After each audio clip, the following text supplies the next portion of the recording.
Madam President. Welcome to Morocco.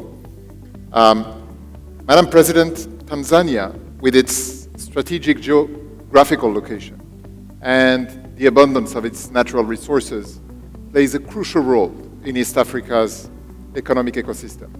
Drawing from Tanzania's experience, what lessons do you believe can be extrapolated to the wider African context to catalyze regional integration and intra-African commerce, because as you know, we're one of the least integrated continents in the world, and accelerating the economic transformation of the continent, aligned with the free trade agreement, with the continental free trade area that President Bio mentioned extensively. The floor is yours, Madam President. Thank you very much, Mr. Moderator.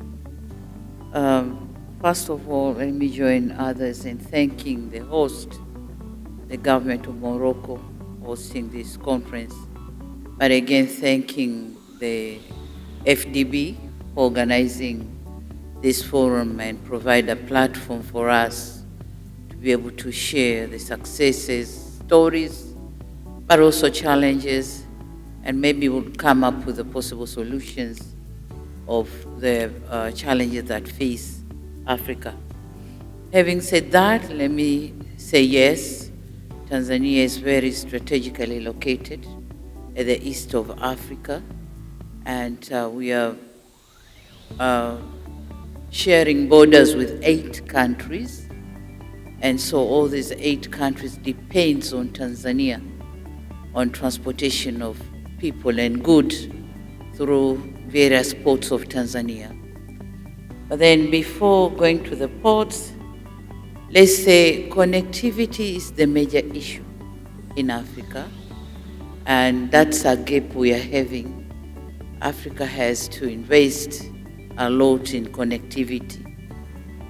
Talking of connectivity,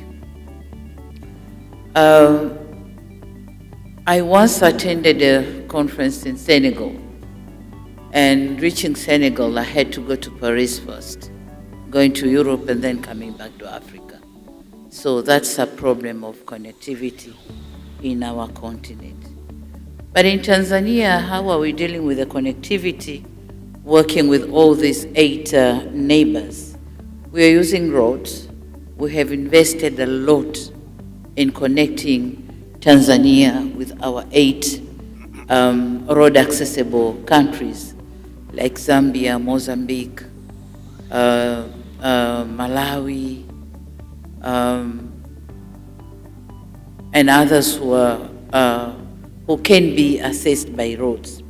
But we are also using water transport, ports. Tanzania has got, say, 6-7 ports. We have a port of Dar es Salaam, which is a major one, and a main gate to Eastern and Central and Southern Africa. But then we have a port of Tanga, which give access to the northern part of Tanzania, then to the neighboring countries. But we also have Mtwara port, which is opening the southern corridor of Tanzania and going to Malawi. And then we have the northern corridor. The northern corridor is Tanga, I've mentioned it. But we also have Zanzibar port, which is an island.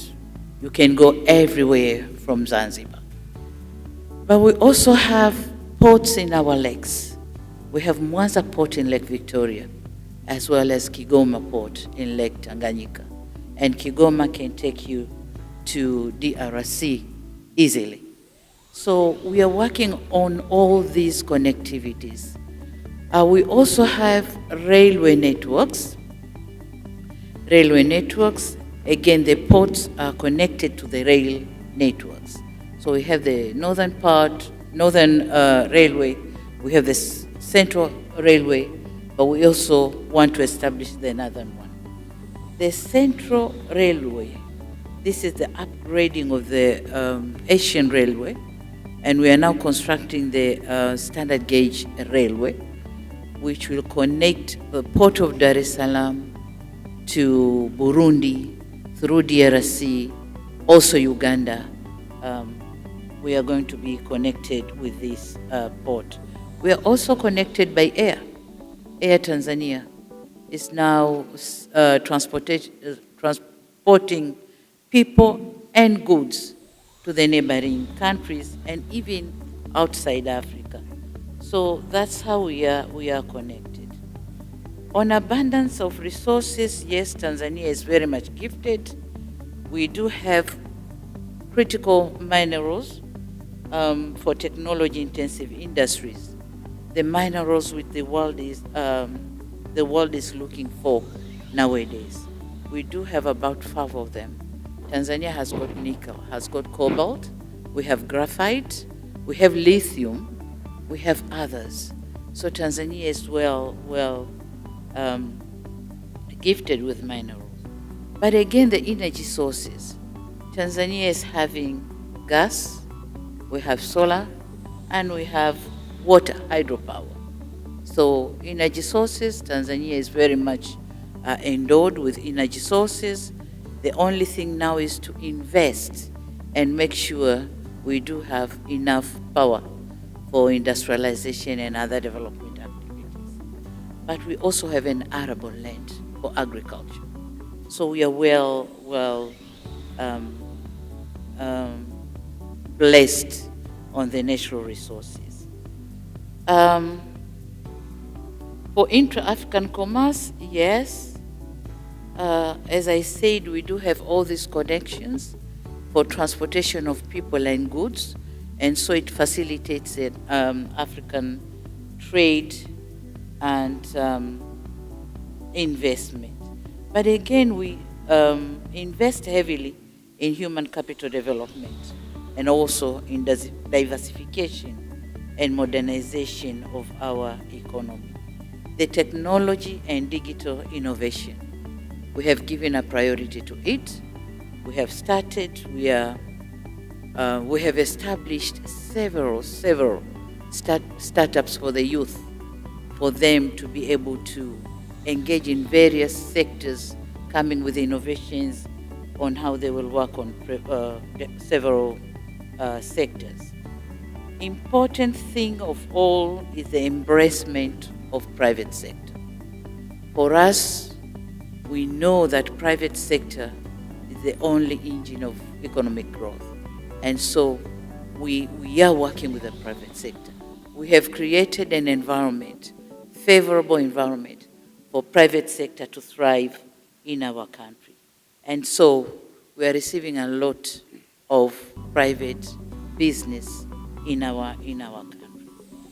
But having said all that, I'm emphasizing on 2 major areas: investment on infrastructure, on transportation of people and goods, and this is what is going to be discussed today in the boardroom, and I welcome all these participants to be with us and listen to us on what we need to present in the boardroom. Having said all that, important thing for us, and this is a lesson people can learn from Tanzania, is political stability, peace and security of the country. Tanzania is very, very well known on this. And so to make Tanzania continue to be a peaceful and stable country, we have come up with the 4R philosophy. And by 4Rs, we mean reconciliation, resilience, reforms, and rebuilding of our nation. As everybody is aware here that Tanzania is a democratic country, and so we do have about 17 political parties. So election is our way of giving permission to one party to run the country. So after election, we all have to sit together and agree on which way we want to develop our country. So we reconcile. If any wrongs done, we have to reconcile, but then we have to have huge resilience. And again, together we make the reforms and we rebuild our nation. So the major lessons could be 2. Investing in infrastructure, Three, human capital and peace and stability of the country. Thank you very much, Your Excellency, Madam President. Madam President, you have made history as Tanzania's first female president and have since been steering your nation toward inclusive economic growth with a particular focus on empowering women and youth. As Tanzania is embarked in this journey, continues to integrate technology and innovation within its industries, and embarks on a significant infrastructure project, could you share with us how you are balancing the rapid pace of this economic modernization with the imperatives of sustainability and social inclusivity, especially in sectors like manufacturing and agribusiness, which are pivotal for Tanzania's transformation? Thank you so much. Yes, I should thank God for giving me this responsibility. And as a woman, as a mother, and a grandmother, I've decided to take some of the issues as my own agenda. First of those issues are the sectors of education and health. Recognizing the role education and health are playing in economic growth, I have decided to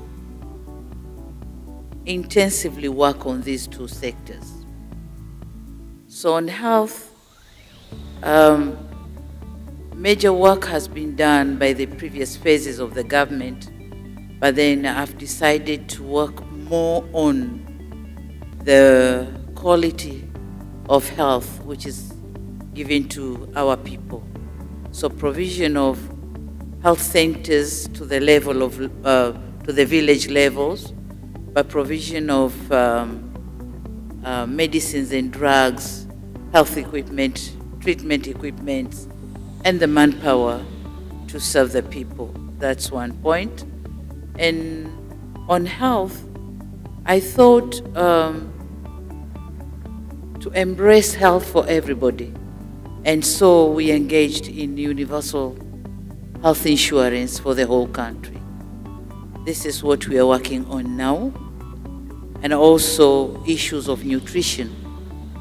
We thought these are important issues for the betterment and for the growth of our youth in Tanzania.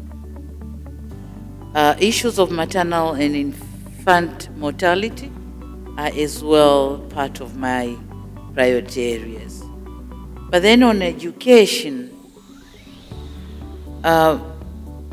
Tanzanian government has decided to give free education to everybody.